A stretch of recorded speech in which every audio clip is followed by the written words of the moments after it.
But by morning, temperatures will be that much lower and certainly a fresher feel on Saturday. Still, sunny spells for many eastern areas on Saturday. Sunshine for most of the day across northeast Scotland, eastern parts of England. But further west, after a largely sunny start, the showers will get going. The showers will tend to zip through because it's also going to be quite blustery, unseasonably gusty winds around western coast in particular. That'll make it feel even cooler with temperatures in the mid-teens at best in some places. Still quite warm across eastern parts where we'll see the longest spells of sunshine. A few more of those showers drifting north across Scotland during Saturday evening. A bit more wet weather working into Northern Ireland at the same time. A big swirl of low pressure which will continue to throw showers across the country on Sunday, mostly in the west where it'll be windy, generally dry and sunny in the east. Join me, Gloria De Piero, Monday to Thursday at noon for The Briefing. We go to the parts of Parliament that you won't see elsewhere. Plus, there's exclusive interviews with MPs from all parties. But quite often, they paper over the real truth. Why does a working class lad like you join the Tories? That's a good question. Don't miss it. Monday to Thursdays at noon on GB News.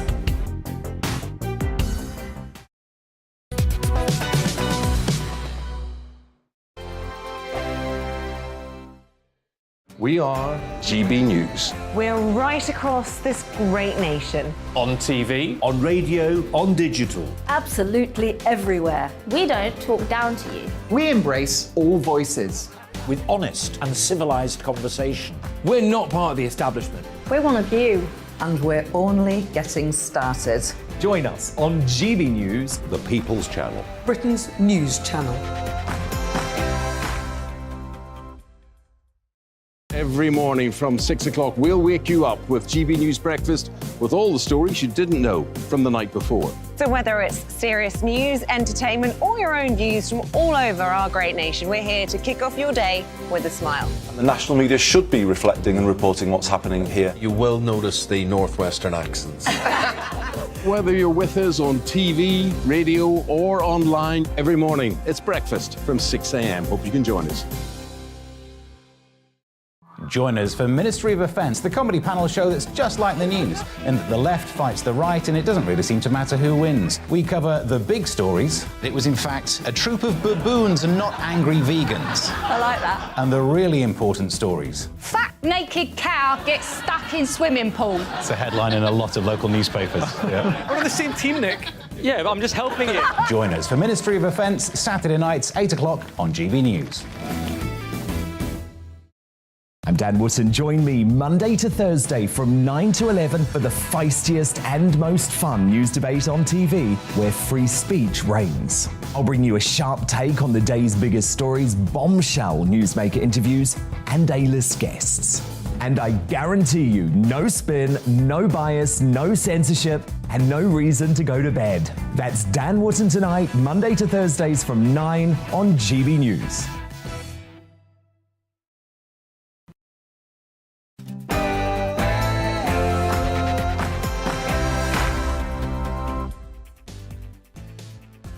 Midday, and you're watching The Briefing with me, Tom Harwood. Coming up this hour, not one but two big losses for the Conservatives overnight as both Tiverton and Honiton and Wakefield constituencies fall to opposition parties in dramatic by-elections. Labour won back Wakefield, the Red Wall West Yorkshire seat they lost in 2019, and the Lib Dems overturned an astonishing 24,000 Conservative majority in Tiverton and Honiton in Devon. And then this morning, another blow as the party co-chair Oliver Dowden resigned, admitting Tory supporters were distressed and disappointed. While the pressure mounts on the party and the Prime Minister, Boris Johnson, is over 6,000 miles away in Rwanda. He says that he'll listen to voters and pledged to keep going. Reaction to both by-elections and where the Tories and Prime Minister can go from here until 1 o'clock. And across it all, give me your political briefing. Send in your views and opinions by emailing gbviews@gbnews.uk or tweet me @gbnews.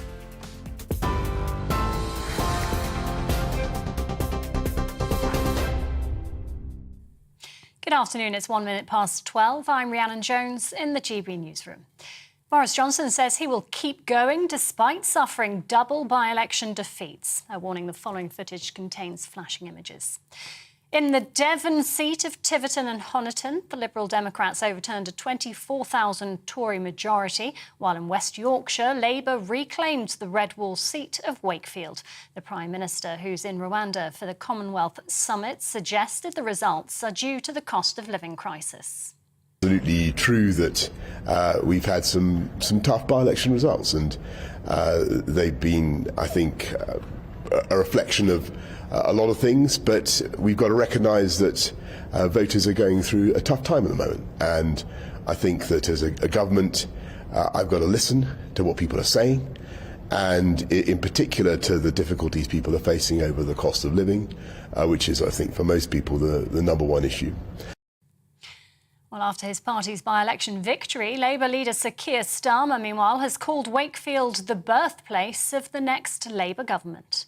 The Tory party is absolutely imploding.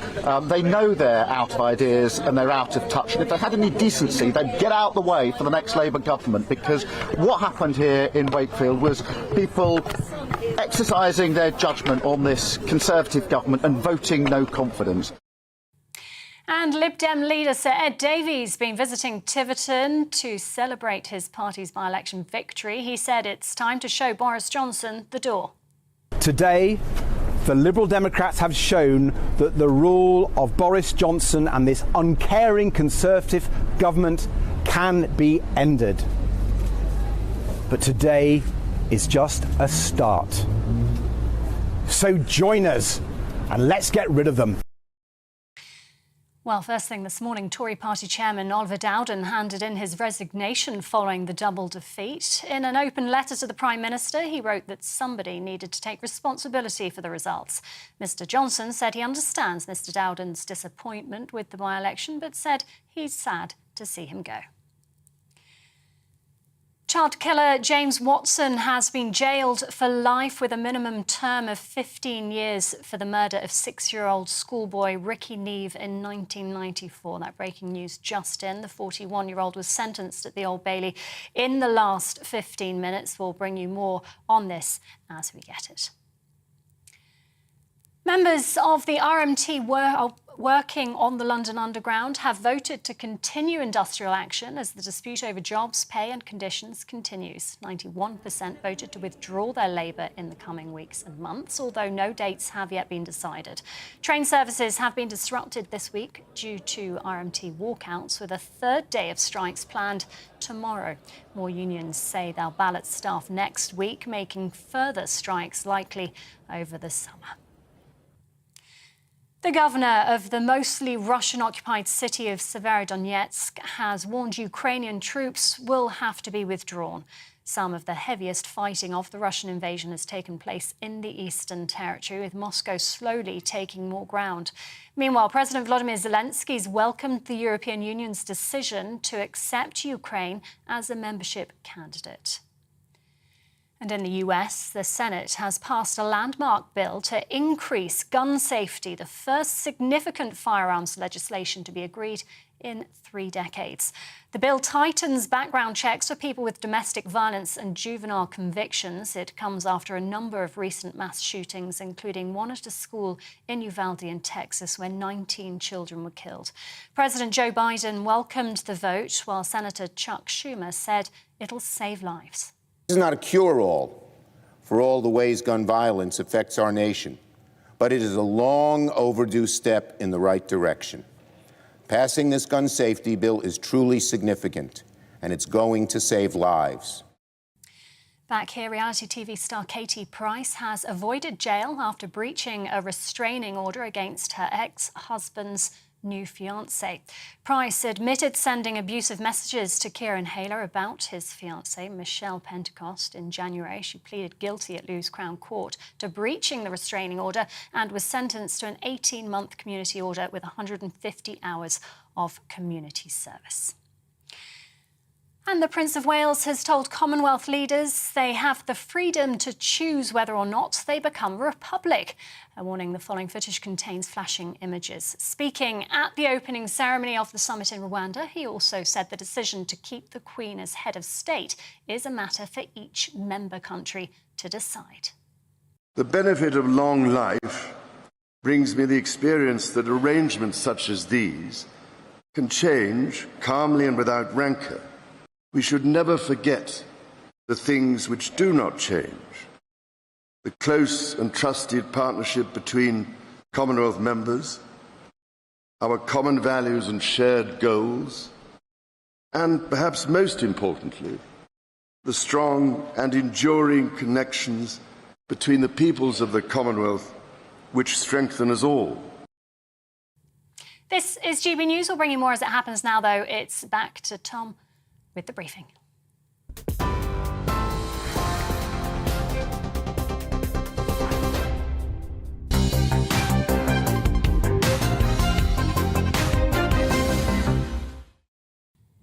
Very good Friday afternoon to you. This is the briefing with me, Tom Harwood. Now, first, a triple blow for the Prime Minister, just a matter of weeks after he survived a confidence vote in his leadership. The Conservatives losing not one but two by-elections overnight, and this morning the Tory party chair, Oliver Dowden, resigning from the role. The traditional red wall seat of Wakefield, which the Conservatives won in the 2019 election, is now back in the hands of the Labour Party. Simon Lightwood defeated the Tory candidate Nadeem Ahmed by 4,925 votes in the poll to overturn a majority of 3,358.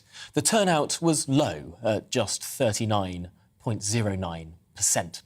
Now, minutes after the declaration in Wakefield, the Liberal Democrats took the Tiverton and Honiton seat in Devon from the Conservatives, overturning a majority of more than 24,000 this time. Richard Ford, a former Army major, said it sent a loud and clear message.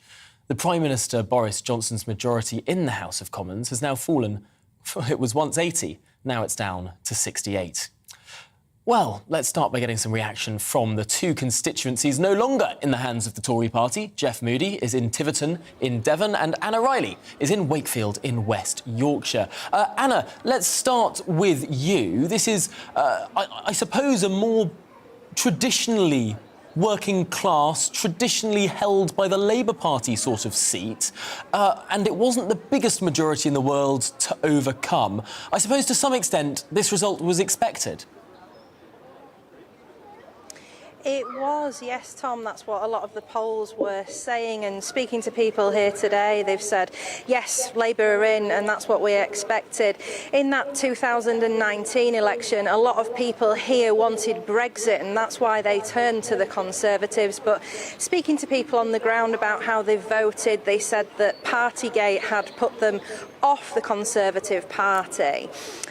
Also, when Simon Lightwood got in, like you say, there was a 39.1% turnout.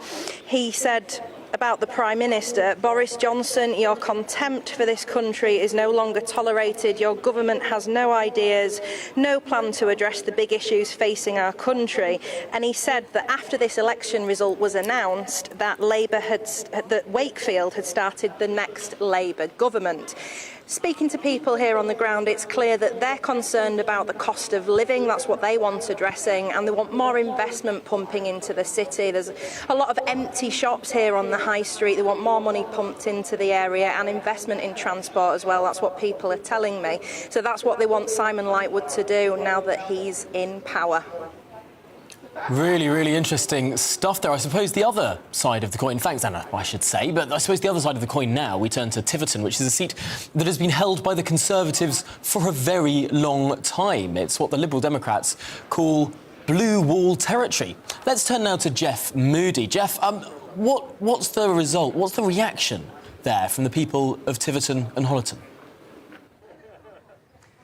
Well, as you'd expect, really. I mean, just half an hour ago, where I am now was surrounded by the activists who were celebrating their incredible victory last night. Incredible, of course, if you support the Liberal Democrats. Not so incredible if you support the Conservatives. In fact, as Sir Ed Davey was making his big speech just now, which you saw a clip of earlier on, a van went past and somebody shouted out the window, "We love you, Boris." So he certainly hasn't been forgotten down here. But as Anna was saying just now, the big issue here really was Partygate. Talking on the streets to people over the last few days, that's what they've been saying. Look, you know, Boris Johnson doesn't have the integrity that we need. It's not so much that they've turned against the policies of the Conservative government, but they've turned against him as a man. And I also don't think the Neil Parish situation helped. The fact that Neil Parish resigned in such a sort of sleazy, unpalatable way, you know, looking at pornography in the House of Commons. I don't think that played down very well here at all. Of course, the Liberal Democrats are saying this is the start of something big now. This is the start of a big movement, and Boris has to go now. Boris disagrees. He says he's listening. We've heard clips of him from Rwanda today saying, you know, he has listened to this result, but he's still going to chug on doing what he believes is right. But here in Tiverton, the sense is, we have changed here. We've been Conservative for 100 years. We've now wiped the slate clean, and that change is going to move and spread across the whole country. Of course, whether it does spread across the whole country is another matter, because we always expect with these by-elections for the government to have a bloody nose. That's happened ad infinitum, but as bloody noses go, this is a very bloody nose. Certainly. And I think, Jeff, it's really important for you to emphasise, as you rightly did, the context of these by-elections, both of them, in fact, arising through sleazy, and in one sense criminal, and in another sense sleazy situations, of course, those two MPs resigning in disgrace. No doubt that did also play into these results. Well, both Anna and Jeff, thanks for joining us on the briefing this afternoon. Really appreciate your thoughts there on the ground. Now, distressed and disappointed. Those were the words of the Conservative MP Oliver Dowden. He used them to describe voters' attitudes as he handed in his resignation from his role as chairman of the Conservative Party this morning. In a letter to Boris Johnson, which he also posted on Twitter, he wrote, "We cannot carry on with business as usual. Somebody must take responsibility, and I have concluded that in these circumstances, it would not be right for me to remain in office."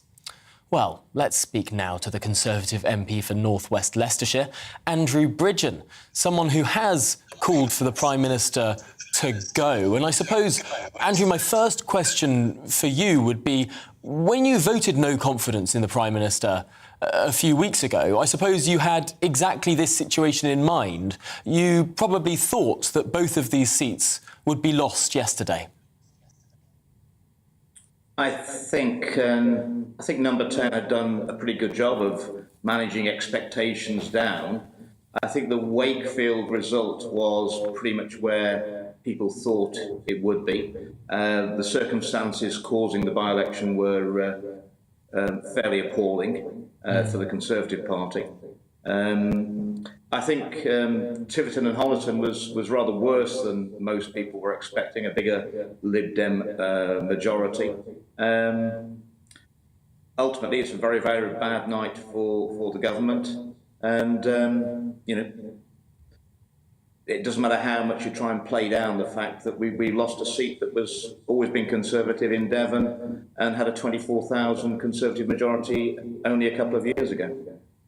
Yes, no one could play that down. I wonder, though, what you make of Lord Frost's analysis this morning. He's saying that the problem here isn't so much a big switching of Conservative voters to the Liberal Democrats or indeed to the Labour Party, but more so Conservative voters staying at home. The turnout's very low in these by-elections. Lots of people who might be inclined towards the Conservative Party simply sitting on their hands rather than going to the opposition. I think that's certainly the case. I mean, I don't think there's a great deal of enthusiasm for Keir Starmer's Labour Party. They don't find him as frightening as Jeremy Corbyn, but there's no enthusiasm for him. And of course, Conservative voters don't have to switch to other parties to cause the Conservatives to lose elections. They merely have to stay at home and not vote at all. It's a form of protest, but it's tremendously serious. I will share with you, a Labour MP spoke to me this morning. He spent yesterday up in Wakefield knocking out the vote for the Labour Party, and he said it came across quite a number of people who had never voted Labour before. They were Conservative voters, and they actually said that we're going to lend you our votes to get rid of Boris Johnson because we don't trust your voters to actually turn out to vote. And that, you know, as unpalatable as that is to hear, it has the truth about it. So what happens now, Andrew Bridgen? Of course, that no confidence vote several weeks ago now, technically within the rules as they currently stand of the 1922 committee, means that no vote can be brought against the Prime Minister for 12 months. Is it your view that the rules may therefore be changed by the executive of the 1922 committee to bring about another vote sooner? And at what point does this all come to a head? Of course, the Prime Minister is currently 6,000 miles away in Rwanda. Well, it comes to a head probably next week. Nominations for membership of the 1922 committee open next week, I believe. I think the vote will be the week after. And you know, I'm going to put my hat in the ring on a manifesto of rule change. And clearly, if a majority of the committee are elected with that mindset, then the rules can be changed. And I think if the committee is of such a composition, that would indicate that the party is ready for a vote of no confidence again. That's really interesting, Andrew Bridgen. Are you the only person that you know of who is putting yourself forward to stand for that committee on an explicit manifesto of rule change, or are there others as well? Sorry, Tom, I didn't catch that if the sound's not very good. Are you the only one putting yourself forward on an explicit manifesto of changing the rules to have another leadership contest? Or are there others standing in this 1922 election who are doing the same? I think all the candidates who'll put their names forward next week for the committee, I no doubt that the major question is, are you in favour or against rule change? Well, it'll be a really fascinating election to watch. Andrew Bridgen, thanks so much for joining us here on The Briefing this afternoon and delivering that really interesting piece of news. We'll keep a keen eye on that as the days progress. Well, while politics unfolds here in the UK, the Prime Minister is 6,000 miles away in Rwanda. A much-anticipated meeting between the Prince of Wales and the Prime Minister at the Commonwealth Heads of Government meeting, affectionately known as CHOGM, in Rwanda, lasted 15 minutes this morning. Boris Johnson is in the capital of Kigali with Prince Charles, who reportedly called the Rwanda policy appalling. Well, GB News political editor Darren McCaffrey is in Kigali. Darren, thanks for joining us. I'm glad that we've been able to get this connection nice and stable. Fire away.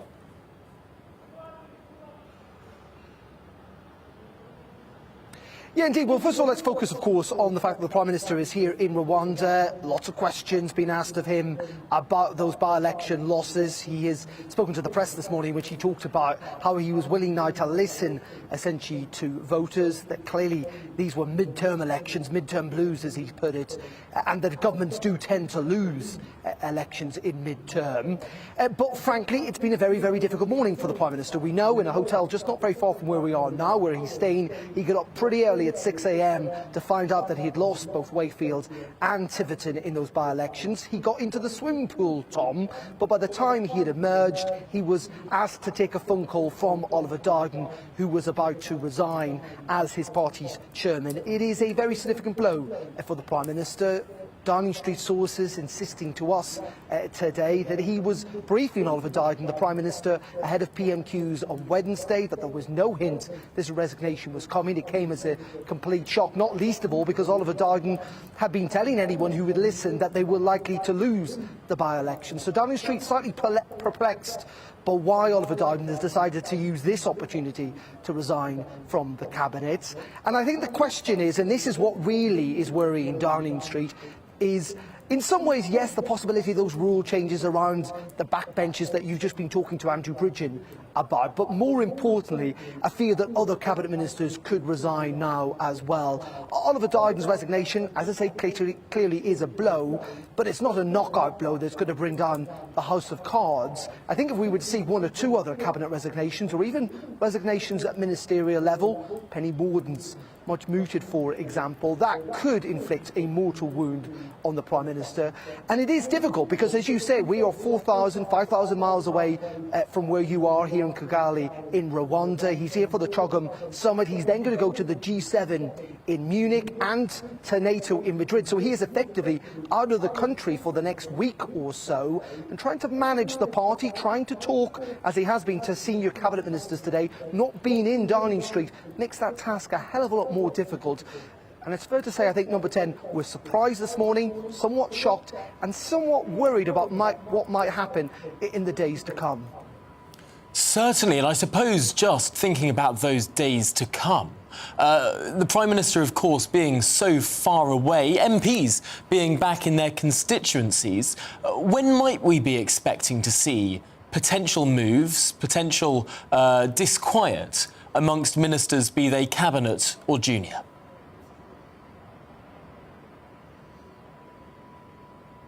Well, it's always really difficult to map these things out, but politics, in my opinion, is always about momentum as well, isn't it, Tom? And interestingly, in the last couple of minutes, Michael Howard, who's the former leader of the Conservative Party, has essentially called for the Prime Minister to go. He says the party, and more importantly, the country, would be better off under leadership. And then listen to this, he says, members of the Cabinet should very carefully consider their positions. And so there is this sense, yet again, that we may be on that cliff edge, just as we were a couple of weeks ago before that vote of no confidence. And that is very tricky for the Prime Minister. Now, we are expected to hear from him in the next hour or so. He's going to have a press conference actually in this very hotel that we're staying in. He will face questions about his leadership. He will face questions, I think, Tom, about these by-election results, because he is, the Prime Minister, trying to portray this as kind of midterm blues, as people facing difficult times with the cost of living crisis that the government's trying to address. Well, he's not really accepted to date, which many Conservative MPs would argue that in many ways they've lost these by-elections because of him, because of his premiership, because of the scandal around Partygate. And it'll be interesting to see whether the Prime Minister concedes a little on that point, because that is the concern, isn't it, amongst many Conservative MPs on this Friday lunchtime, this kind of pincer movement that we've seen yesterday in those by-elections, losing the red wall seat of Wakefield in the north to Labour, and then losing that southwest seat down in Tiverton to the Liberal Democrats. So the party essentially could get squeezed from both sides. Well, it'll be fascinating to watch. Darren, thanks so much for bringing us up to date with everything going on, of course, as you follow the Prime Minister around in Rwanda. Looking forward to your reporting over the next few days there as well. Well, coming up, we'll be getting more reaction on the by-election results and what it means for the Conservatives. Opinion polling specialist David Cowling, a psephologist, will have his say on why we've seen such huge swings in the polls. We'll be back in just a moment.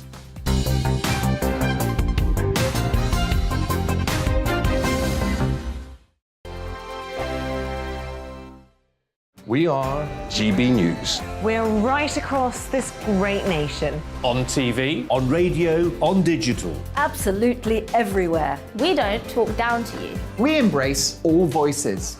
With honest and civilised conversation. We're not part of the establishment. We're one of you. And we're only getting started. Join us on GB News, the People's Channel, Britain's news channel. Every morning from 6 o'clock, we'll wake you up with GB News Breakfast with all the stories you didn't know from the night before. So whether it's serious news, entertainment, or your own views from all over our great nation, we're here to kick off your day with a smile. And the national media should be reflecting and reporting what's happening here. You will notice the northwestern accents. Whether you're with us on TV, radio, or online, every morning, it's breakfast from 6 a.m. Hope you can join us. Join us for Ministry of Offence, the comedy panel show that's just like the news, in that the left fights the right and it doesn't really seem to matter who wins. We cover the big stories. It was in fact a troop of baboons and not angry vegans. I like that. And the really important stories. Fat naked cow gets stuck in swimming pool. It's a headline in a lot of local newspapers. Yeah. We're on the same team, Nick. Yeah, but I'm just helping you. Join us for Ministry of Offence, Saturday nights, 8 o'clock on GB News. I'm Dan Wootton. Join me Monday to Thursday from 9 to 11 for the feistiest and most fun news debate on TV, where free speech reigns. I'll bring you a sharp take on the day's biggest stories, bombshell newsmaker interviews, and A-list guests. And I guarantee you, no spin, no bias, no censorship, and no reason to go to bed. That's Dan Wootton tonight, Monday to Thursdays from 9 on GB News.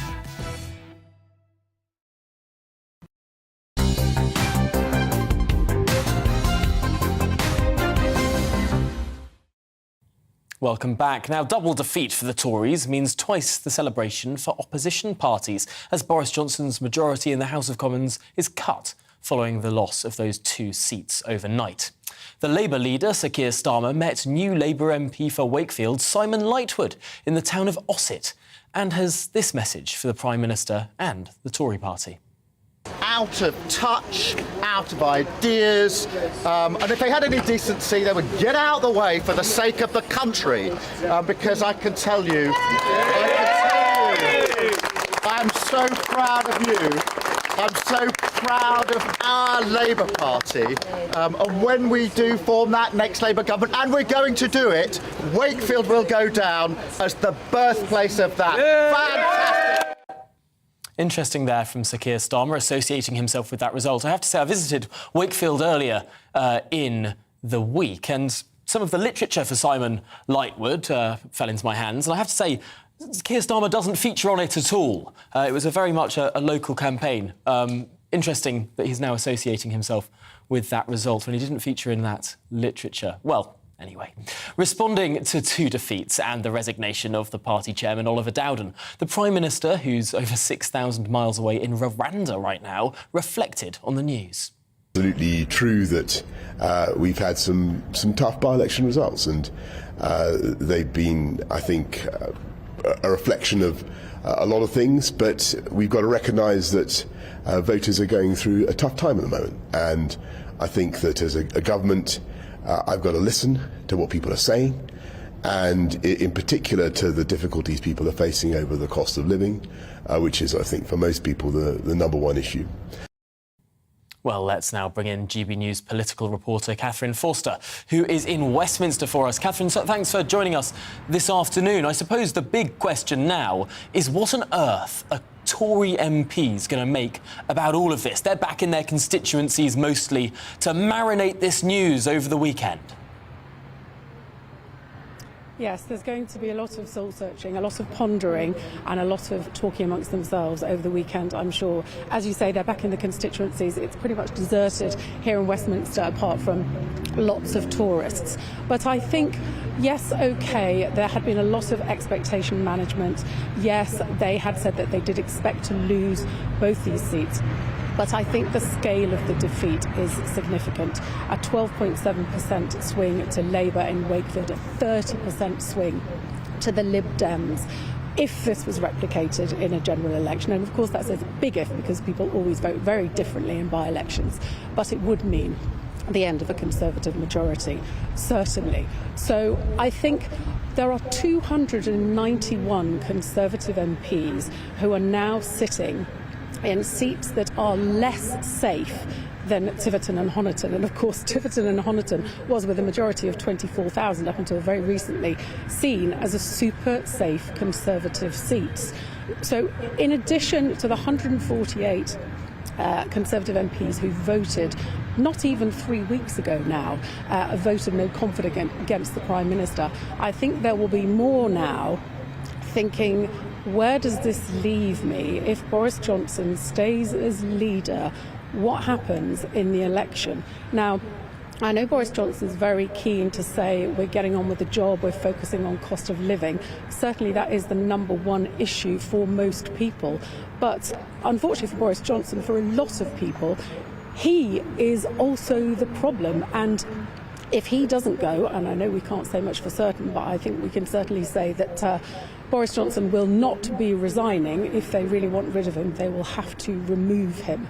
So it's going to be an interesting weekend, and the cabinet are very, very quiet. Oliver Dowden, I think, is a big blow because, of course, he was one of Boris Johnson's most stalwart supporters. He, Rishi Sunak, Robert Jenrick banded together to push and promote support Boris Johnson for the leadership of the Conservative Party. So to lose Oliver Dowden is really a blow. But of course, if anybody more senior went, that might change things. To what extent might Tory MPs be at risk of over-interpreting these results, of thinking that they are going to naturally be exactly the same way that people would vote in a general election? Just to look at the other side of the coin for a second, of course, there were specific reasons why these by-elections came about, very unfortunate reasons, one involving criminality and one involving incredibly lewd behaviour. And also, of course, we are mid-term. These by-elections are ordinarily lost. I suppose those 2 points count almost in the favour of the Prime Minister. Yes, they certainly do. And obviously there were degrees of sexual bad behaviour, one resulting in Wakefield in prison and one resulting, very embarrassing for Neil Parish, the MP that had been watching porn while looking for tractors in the House of Commons. Interestingly, he's been speaking this morning. He obviously is keen to downplay his part in this, and certainly there will be people that would have voted for the other party in disgust at the behaviour of those MPs. But he is saying that this is a national vote. This is effectively, a national vote, nothing to do with me, mate. And yes, there's always a danger of reading too much into by-election results. Turnout is always significantly lower. There's been many, many cases of an incumbent government losing by-elections, then going on to win majorities. But of course, in the case of the Lib Dems, this is now the third very significant seat they've taken from the Conservatives in the last year. And there does seem to be a pattern. So I think some soul searching is needed. Whether getting rid of Boris Johnson is the answer, who knows? But who would they replace him with? I think that is also part of the problem. And in the end, the easiest thing for the Conservative Party to do is nothing, because it's not easy to get rid of a Prime Minister, and they don't have a clear successor, a clear winner to put in his place. Boris Johnson was a winner, but now is he a liability? This is what they will be weighing up. A really profound question there. Well, Catherine Forster, thank you so much for joining us there live from Westminster to discuss all of that. Well, coming up, we will be getting more reaction on the by-election results and what it means for the Conservatives. Psophologist and opinion polling specialist David Cowling will have his say on why we've seen such huge swings in the polls. And the Royal College of GPs is warning around 20,000 family doctors could leave the profession within the next 5 years. I'll speak to their chair. But first, let's get the latest headlines.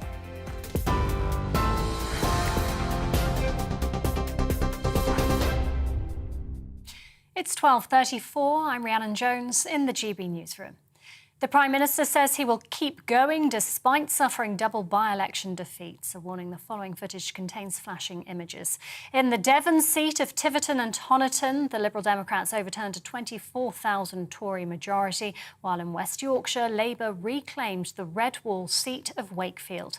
Boris Johnson suggested the results are mainly down to the cost of living crisis.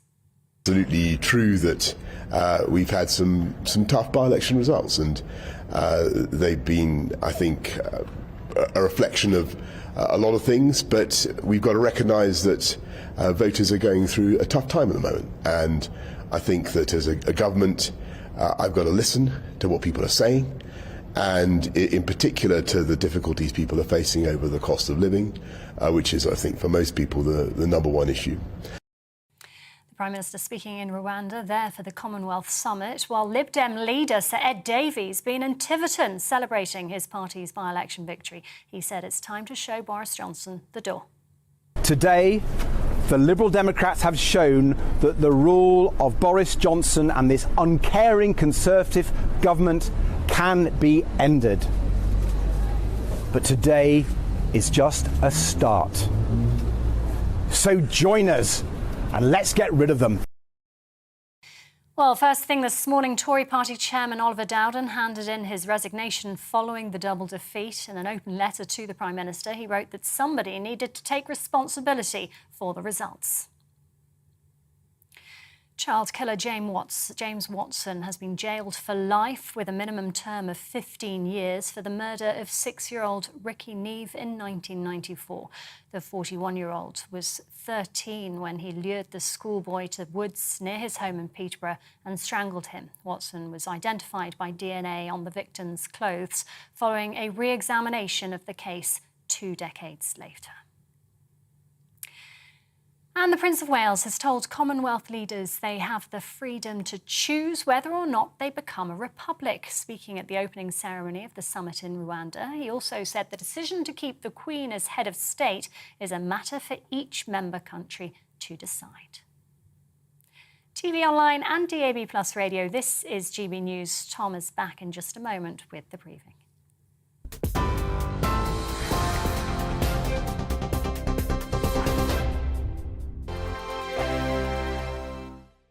We are GB News. We're right across this great nation. On TV, on radio, on digital. Absolutely everywhere. We don't talk down to you. We embrace all voices. With honest and civilised conversation. We're not part of the establishment. We're one of you. And we're only getting started.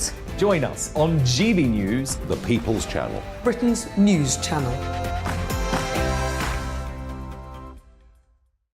Every morning from 6 o'clock, we'll wake you up with GB News Breakfast with all the stories you didn't know from the night before. So whether it's serious news, entertainment, or your own views from all over our great nation, we're here to kick off your day with a smile. The national media should be reflecting and reporting what's happening here. You will notice the northwestern accents. Whether you're with us on TV, radio, or online, every morning, it's breakfast from 6 a.m. Hope you can join us. Join us for Ministry of Defence, the comedy panel show that's just like the news, in that the left fights the right and it doesn't really seem to matter who wins. We cover the big stories. It was in fact a troop of baboons and not angry vegans. I like that. And the really important stories. Fat naked cow gets stuck in swimming pool. It's a headline in a lot of local newspapers. Yeah. We're on the same team, Nick. Yeah, but I'm just helping you. Join us for Ministry of Defence, Saturday nights, 8 o'clock on GB News. I'm Dan Wootton. Join me Monday to Thursday from 9 to 11 for the feistiest and most fun news debate on TV, where free speech reigns. I'll bring you a sharp take on the day's biggest stories, bombshell newsmaker interviews, and A-list guests. And I guarantee you, no spin, no bias, no censorship, and no reason to go to bed. That's Dan Wootton tonight, Monday to Thursdays from 9 on GB News.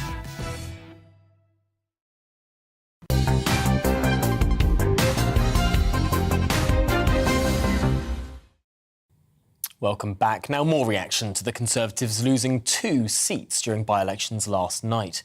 The traditional red wall seat of Wakefield, which the Conservatives won at the 2019 election, is now back in the hands of the Labour Party. And the Liberal Democrats, of course, took Tiverton and Honiton from the Conservatives, overturning an astonishing majority of more than 24,000 votes.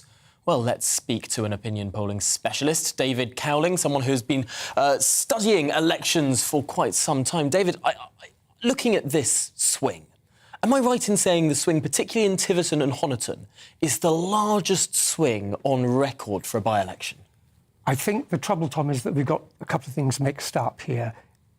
Certainly in terms of absolute numbers, 24,000 plus is, I think, the largest numerically. But in terms of swing, of course, the swing doesn't take account of the size. It forgets the size. So in terms of swing, it's very substantial. It's 29%, but it is not the biggest. There have been larger swings. Yeah. So it's getting two things in one's mind. In terms of the total number of absolute votes, 24,000 plus, it is, I think, probably the biggest that's gone. But in terms of swing, no, it isn't.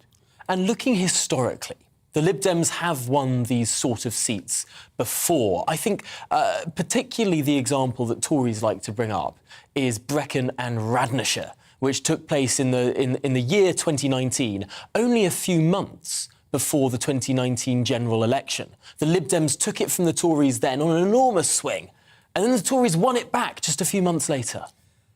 Being the sad person I am, I've been looking at some of these figures, and over the last 40 years, about 30% of all by-elections in Westminster have changed hands.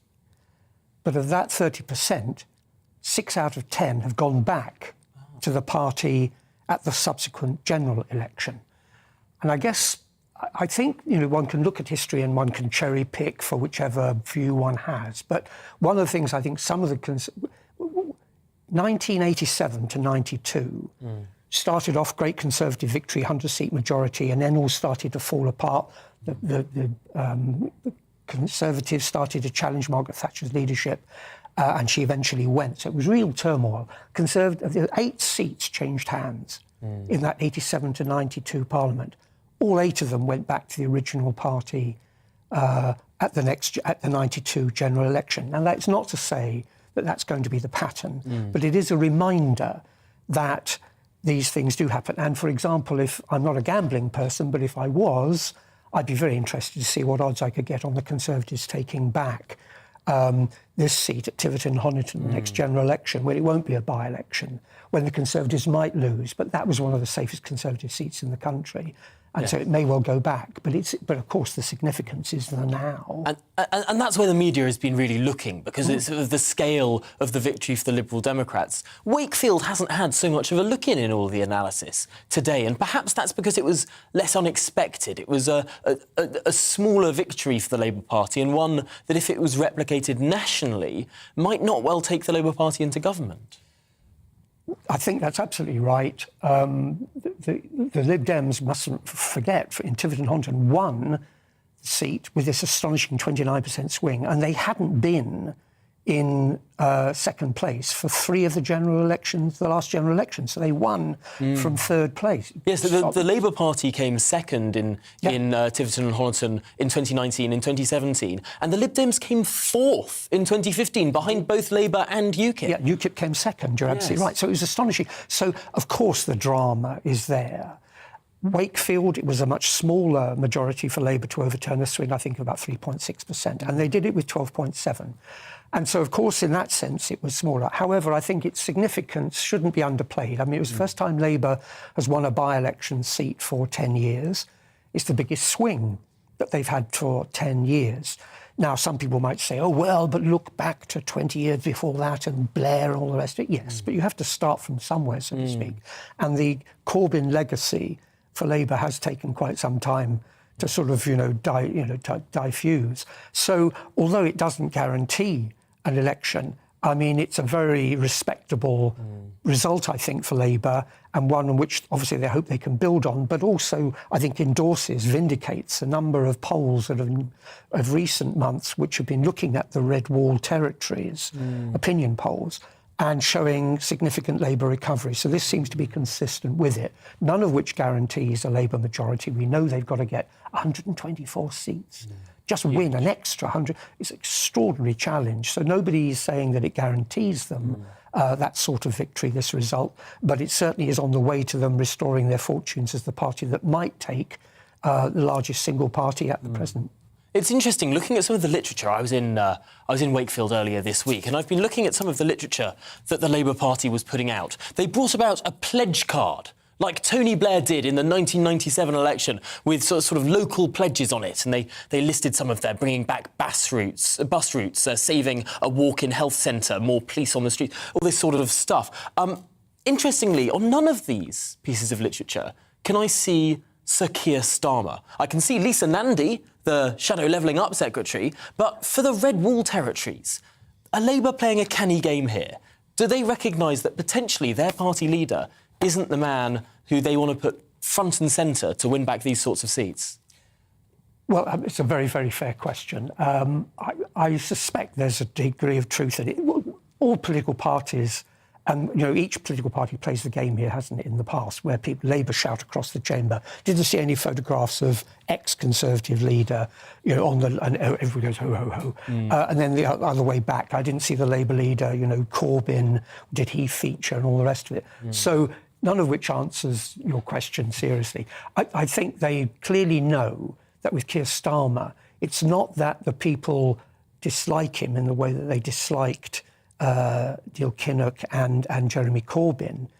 It's just they haven't made their mind up about him. Loads and a very significant number of people for the last 2.5 years have actually said don't know, which is quite remarkable historically.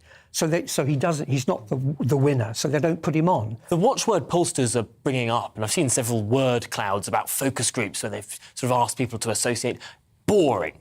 Boring is the big word that people associate with Sir Keir Starmer, which to some extent could be a positive. If everyone else blows themselves up, it's the way that Theresa May became Prime Minister. Yeah. Could Keir Starmer, simply by not exciting opinions either for or against in the vast majority of people in the country, could he just simply by standing still and being boring become Prime Minister? There is a chance. But I've always been something of a sceptic of those polls which say, which Labour Party leader would you want to go to the pub with? Which party leader would you want to have a meal with? And I think to myself, I want somebody who runs the country. Thank you very much. Who gives national security and the rest of it. I don't want to go to the pub. I didn't want to go to the pub. People wouldn't have wanted to go to the pub with Margaret Thatcher. Good Lord, what a fun-filled evening that would have been. But on the other hand, can anybody deny the impact that she's had on the country and the way she transformed it in the period of time when she was Prime Minister? So I think, boring, he'd like to do better than boring, but if it's boring versus bombast, then I think, the market in bombast from Uncle Boris is actually diminishing. It's not playing as well as it used to. Well, it'll be really interesting to see how this all unfolds and how members of Parliament interpret these results as well. But for now, David Cowling, thanks so much for talking us through all of those issues there. It's going to be a really, really fascinating few days as all of this marinates.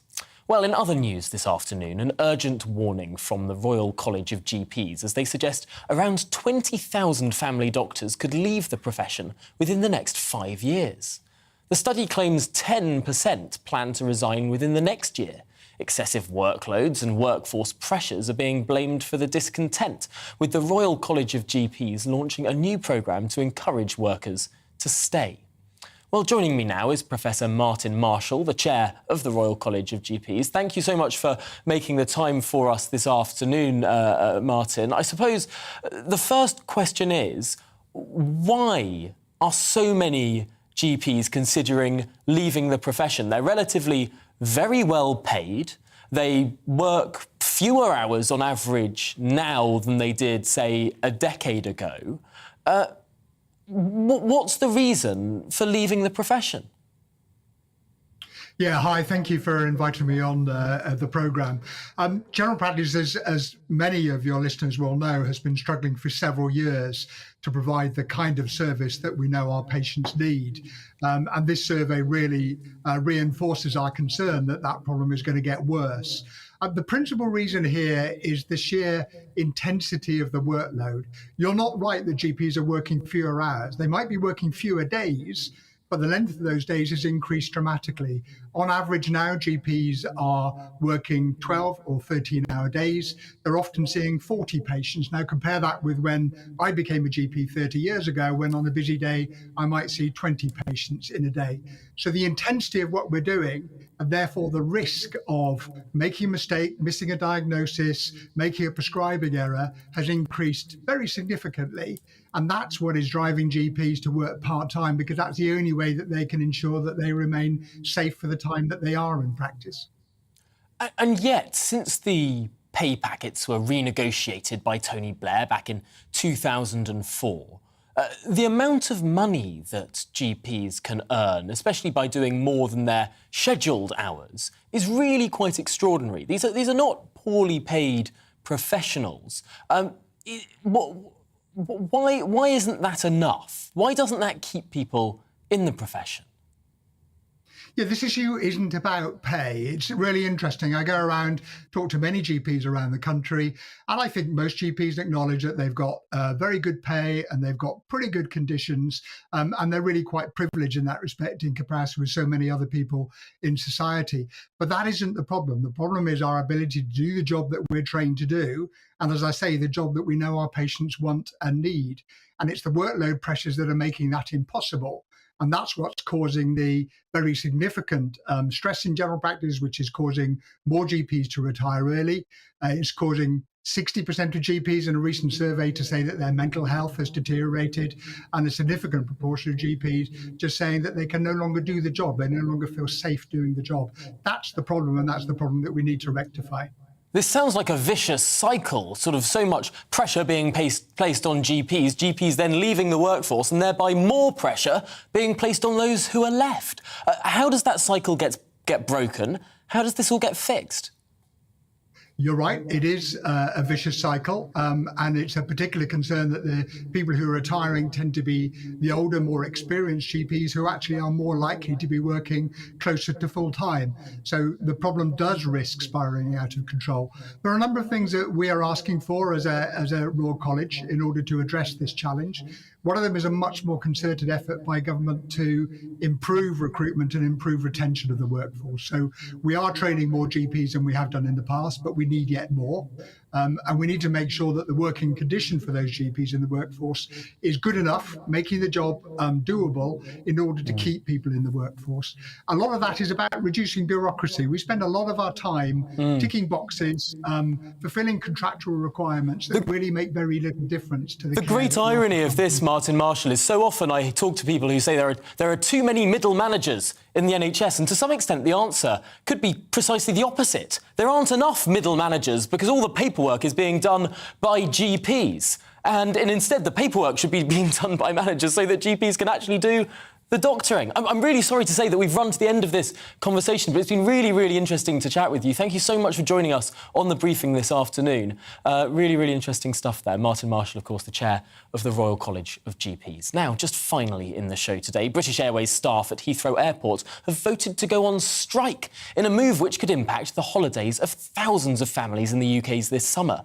Around 700 workers from the Unite and GMB unions, who are mostly check-in staff, backed industrial action just yesterday. Well, joining me now from Heathrow Airport is GBNews national reporter Paul Hawkins. Paul, we've just had a whole bunch of airport disruption. We thought we were getting to the end of it, and now potentially a lot more. Yeah, potentially a lot more. Just to give you the idea of the scale of this industrial action, Tom, this is going to affect Terminals 3 and 5 for British Airways staff at Heathrow, not at any of their other London hubs, although there will be obviously knock-on effects for flights to and from Heathrow with British Airways. So this is 700 staff with GMB and Unite.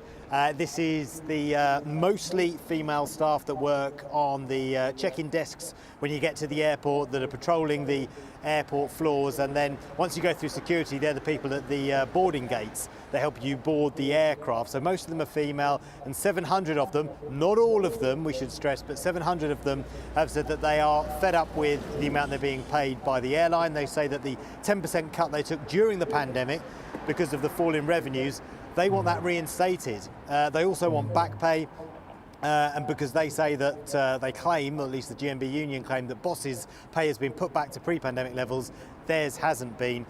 So they want back pay, they want 10% higher wages, and they also want the 10% bonus that the airline have offered them and that some of their colleagues have accepted. Now, we should stress that BA say they're extremely disappointed with industrial action. Despite the extremely challenging environment and losses of more than £4 billion, they did make an offer of a one-off 10% payment, which has been accepted by the majority of other colleagues. Those include ground operations, engineering and cabin crew workers. They do stress, though, that this proposed action relates to fewer than 50% of the customer-facing staff here, and that they have got plans in place for managers to fill in the gaps where those people will be absent from during the strikes, for which, by the way, we have no dates yet. We're somewhere between July the 8th and the end of July, we're thinking, but those dates are yet to be announced.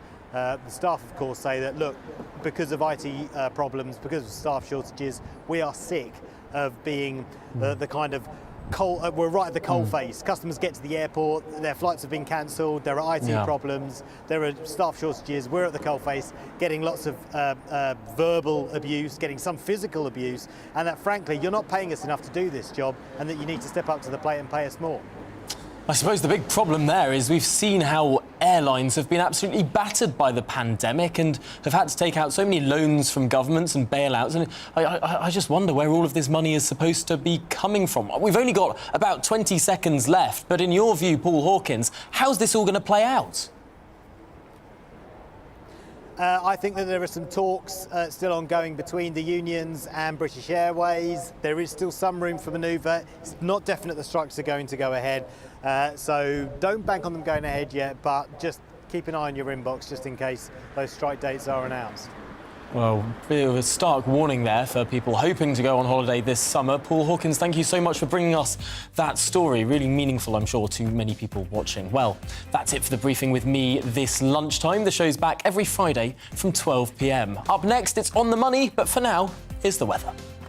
Hello, Alex Deakin here with your latest weather update. Again, today the weather's going to be fairly mixed. Some warm sunshine, but also some heavy downpours, and that mixture of sunshine and showers will continue through the weekend. We are, though, going to see things turning cooler and fresher through the weekend as this cold front moves in. But it's only slowly approaching at the moment. It'll bring some wet weather later to parts of the southwest, Wales and Northern Ireland. Ahead of it, we've still got the relatively warm and humid air, and the Met Office have